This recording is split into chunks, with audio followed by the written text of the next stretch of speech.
Are you looking for a strong seam finish that is historically accurate for the 16th century clothing? Look no further. Thimble and Plume has you covered.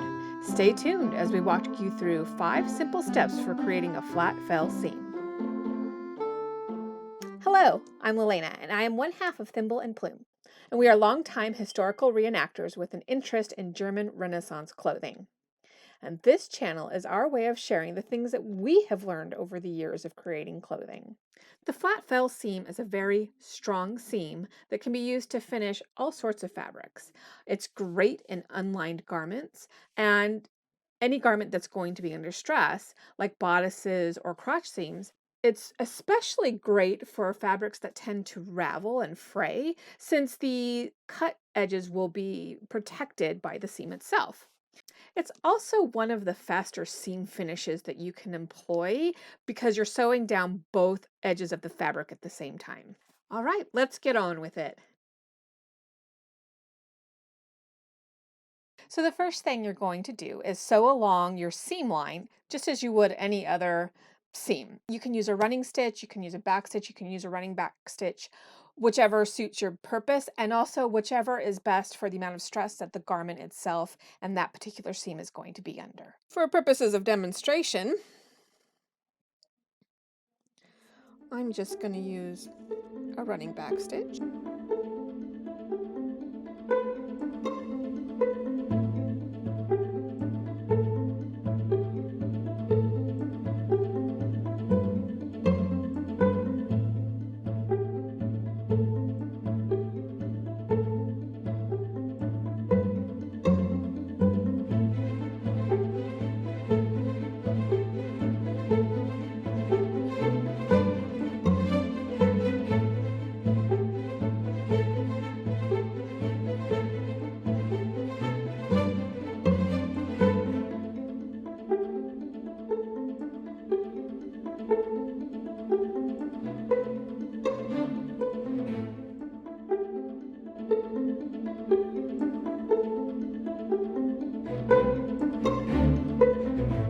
At the end, so I'm going to tie off. If you're not sure how to do this, you can go ahead and check out the video that I'll have linked above.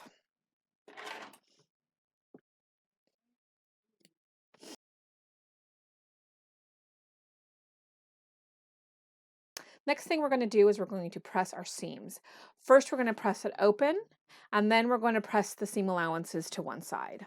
So I always like to start by pressing my seams open because it just gives a nice, crisp, flat seam. I'll turn it over and make sure. See, I got a little pucker there. I don't want that. Now, if you're using wool, you'll probably want to go ahead and use a clapper. I'll do a video of that at some point. Okay, so now I'm going to go ahead and press the seams to one side.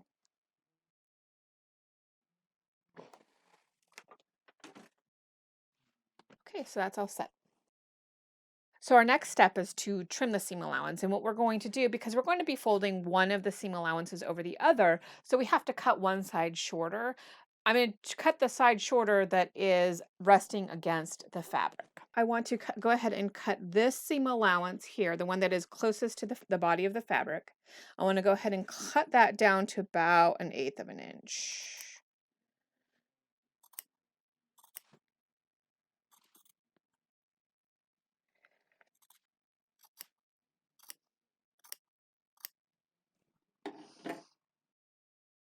What I'm going to do now is I'm going to fold the other seam allowance over the shorter one. And then I'm going to pin it flat to the garment side of the fabric, and then we'll be stitching it down. So if you're using a fabric that doesn't ravel, like wool melton, you can just lay it down flat and not fold it over, as long as it's something that doesn't fray. Otherwise, you'll want to fold it over to keep it from raveling. What I'm going to do is I'm going to you can see I am encasing this seam allowance as I do this.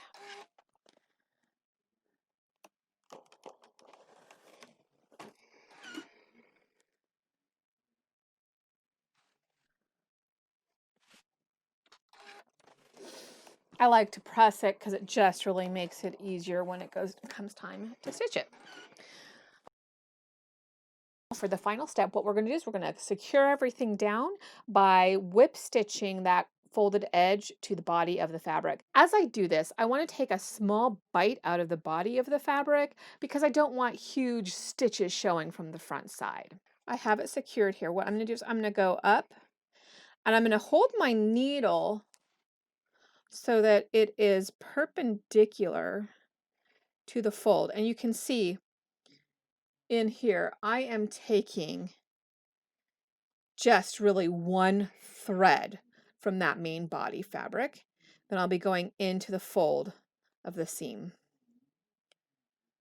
I'm going to just repeat that, going straight in, keeping that needle perpendicular to the edge, and I'm taking one little thread, then I'm going into the fold of the seam allowance.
All right, there it is, your flat fell seam. There is the front or the back, and here is the front. And you can see those tiny little stitches that we took barely show. And that's obviously I was sewing with the dark thread so that you could see it. So if you did this with a white thread, it wouldn't be seen at all. Thank you so much for watching. If you would like more videos about 16th century clothing construction, then make sure to hit that subscribe button and sign up for notifications. We also host a sew-along group for German Renaissance clothing on Facebook. So if you'd like to join that, go ahead and follow the link that's in the description box below. And as always, if you have any questions or comments, make sure to leave those below as well.